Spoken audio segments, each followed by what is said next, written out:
Guten Tag，我是团长 Floppy。I'm back。嗨。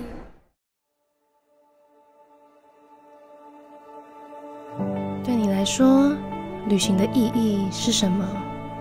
是放松身心，还是增广见闻？于我而言，旅即是抽身于原有的环境，游于外地，而实践行的最佳方法，即是启程。速度使人忘却一切，却也不忘路程中所看到的景色推进，日落星辰，所感受到的与山林与海岸间的空气转变和雨水。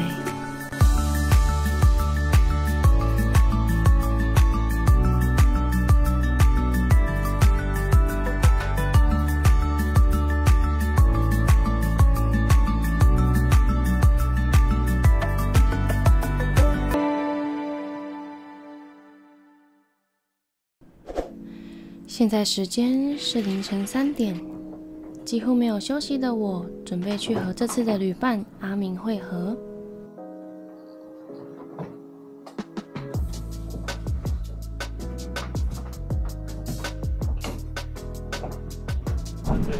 夜班的高速非常顺畅，6点50的班机，我们算是提早了很多抵达机场。不过此时的机场也已略有人潮了。哦，是哦。我等。我们这次的后箱包以及背包都是使用 Rabbit Rider 凸起式的，防水空间大又兼具外观。还是挺多人的。由于我们在 check in 之前都没有先帮行李称重，所以还没启程，我们就遇到了第一个考验。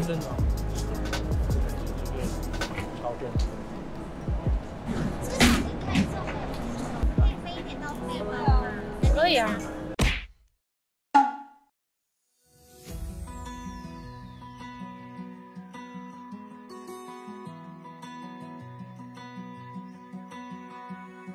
会指挥这样子，或者是开那个车，帮飞机后推。铁券时关闭。谢谢欢迎，谢谢欢迎。在机场熬了2个小时的我们，终于成功出境。我已准备好在飞机上开睡一波了。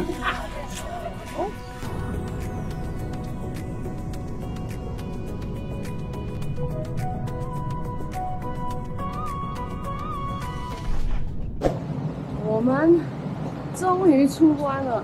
今天的出关等得非常的久，我没有想到原来九州也是个相当热门的地方啊。距离我们的租车的地方呢，走路要44分钟，所以我们决定还是来叫个 taxi。基于先前的经验，如果我直接念日文地址给司机听，他们就会开始用日文与我沟通，所以这次决定直接把 Google Maps 给司机看了。ありがとう。突然想起郭威呢，好熟悉的感觉啊！怎么会这样？他连后箱包都不用带，他后面行李箱嘛。嗨，ありがとうございます。10分钟的时间，我们速速的抵达了距离机场最近的 Rentalu Bike 分店，要在此迎接陪伴我们未来6天的坐骑。然而，没想到店长迎接我们的第一句话居然是。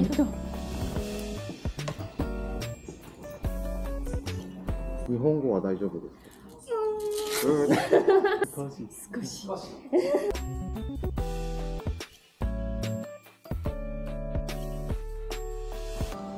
向店长做足事前作业后，我们就也要准备来去会面这几天的贴身伙伴了。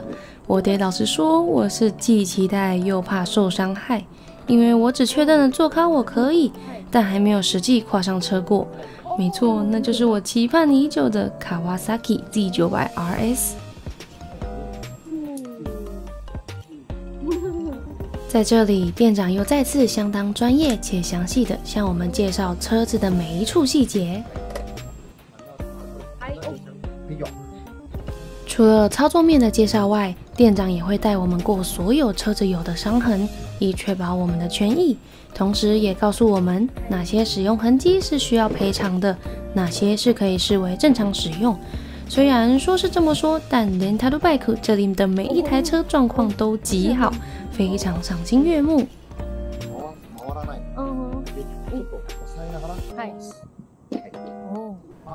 最后一步装手机，一切准备就绪后，就要启程啦吗？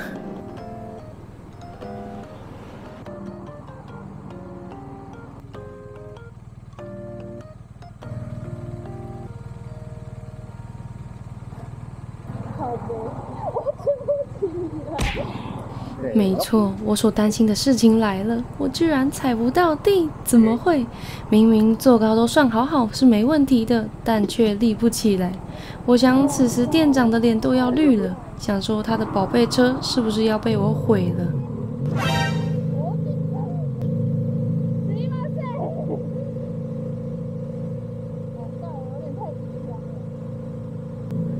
我从没想过我骑车会如此紧张。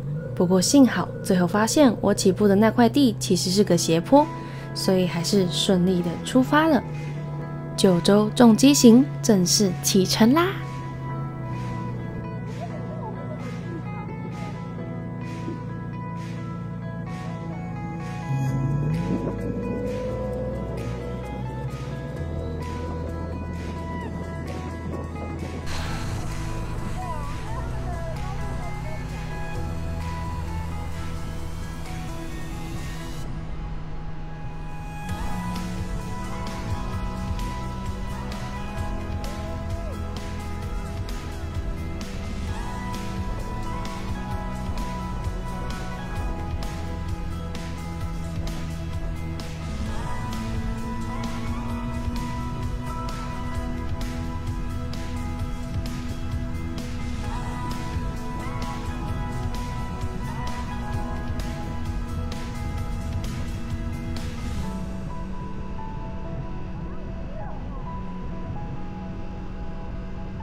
在安排路线的时候，虽然我们可以直接出发前往下一处要停留的点，但还是决定为这次的旅程立一个具象化的起点，就是眼前的福冈塔。福冈塔是位于日本福冈市沼良区海滨百道地区的电波塔，高234米，是日本最高的海滨塔，也是日本仅次于东京天空树和东京塔的第3高塔。我想，作为我们启程的起点，是再适合不过了。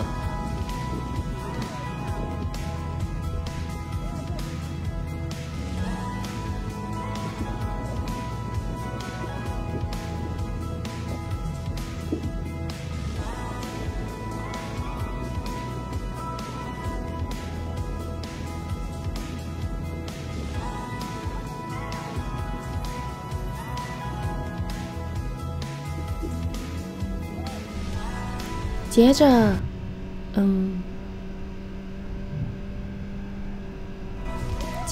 我们即将抵达的第一个停靠点是福冈著名的宫地御神社。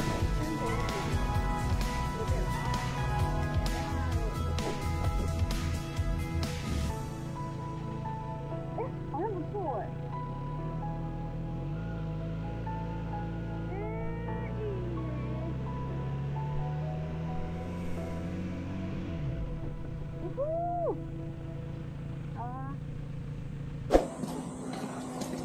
我们现在才终于来到了第一天的第一个停靠点，进度严重落后，现在已经3点多了，对不对？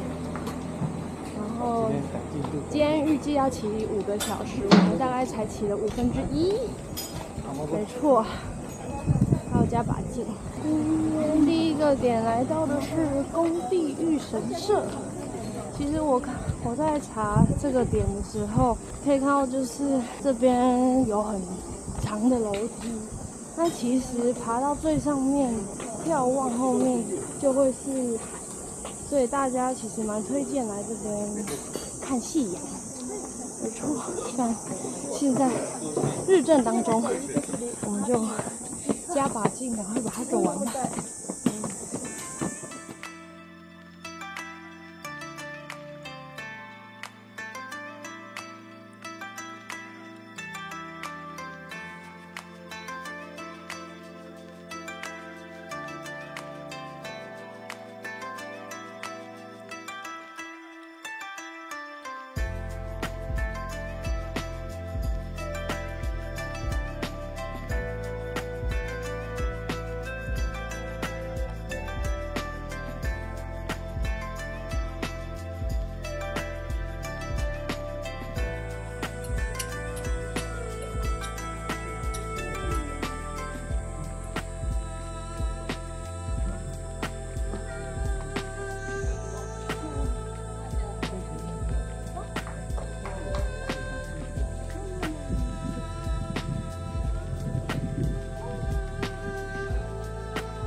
示范一下，我都没拍过，我不知道是怎么办。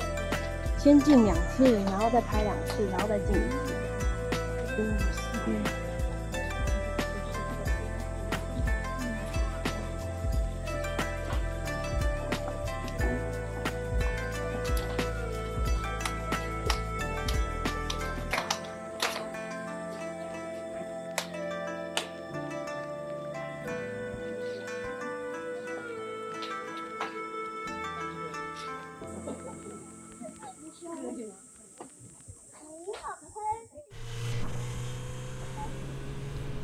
为这次的旅程祈愿平安后，我们沿着北九州高速持续推进行程。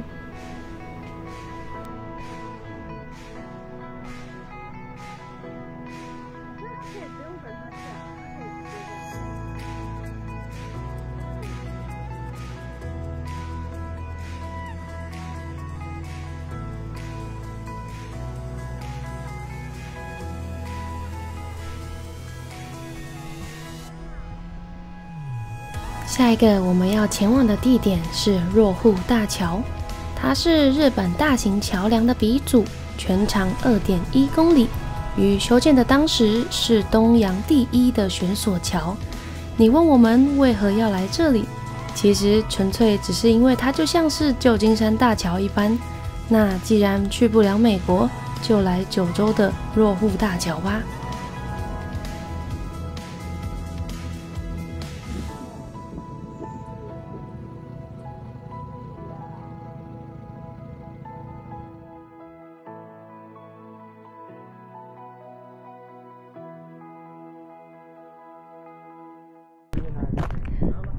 すいません、写真いいですか？ありがとう。この足、はい、ありがとう。はい。あと一歩下がって在现在看来，那时候的我日文绘画真的是有够好笑。ありがとう。ありがとうございます。おいよ。我会拍哦。不错，学生。啊，下一个，赶场了。最后再细细品味一下若户大桥的美。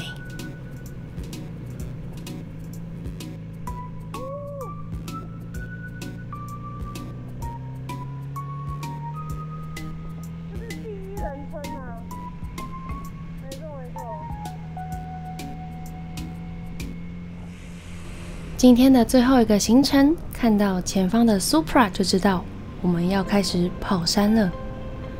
从山脚下沿着不算宽广的县道28号一路爬升，大概20分钟就可以抵达标高300到500公尺的评委台。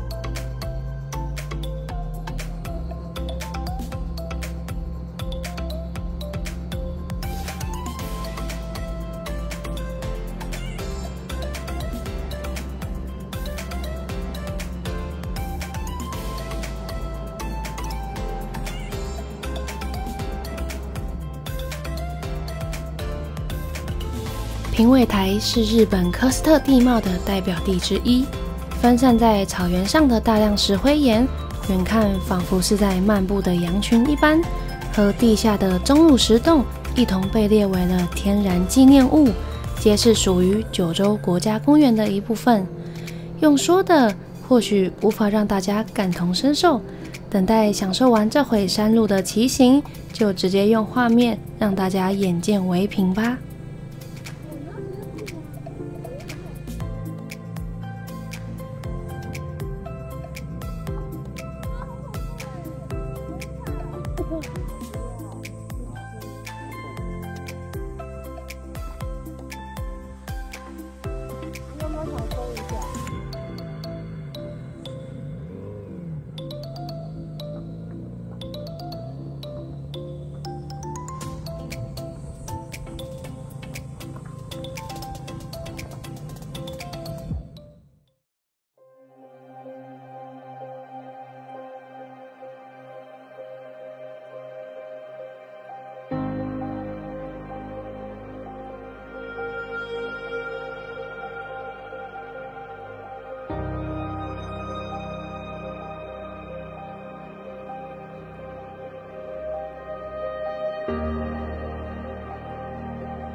下山后，时间也不早了，我们头也不回的一路向南，直奔88公里外的住宿。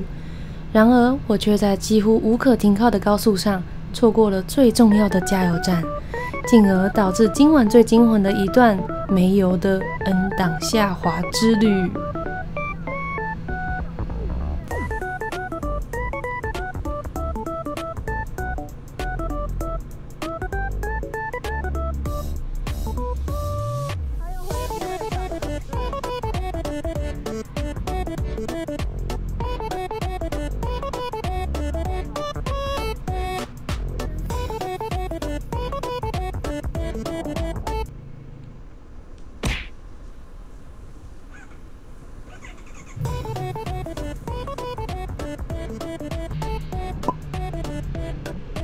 终于抵达了今晚即将落脚的别府，同时也看到了得以让我获救的加油站。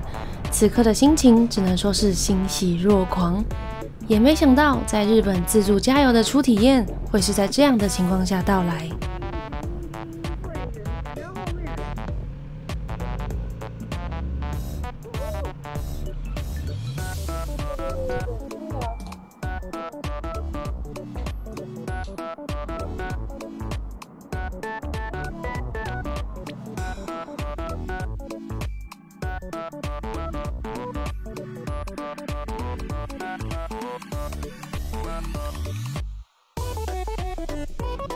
说到别府，就不会少了温泉。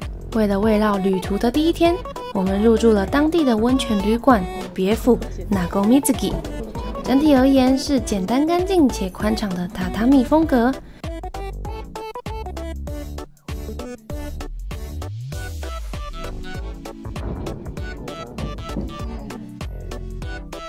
温泉则是可以直接接触户外，感受虫鸣鸟叫的氛围。最后的最后，我们来到了一间店员非常热情且食物简单美味又平价的在地餐馆，结束第一天。靠背，为什么？为什么？我是按到什么了？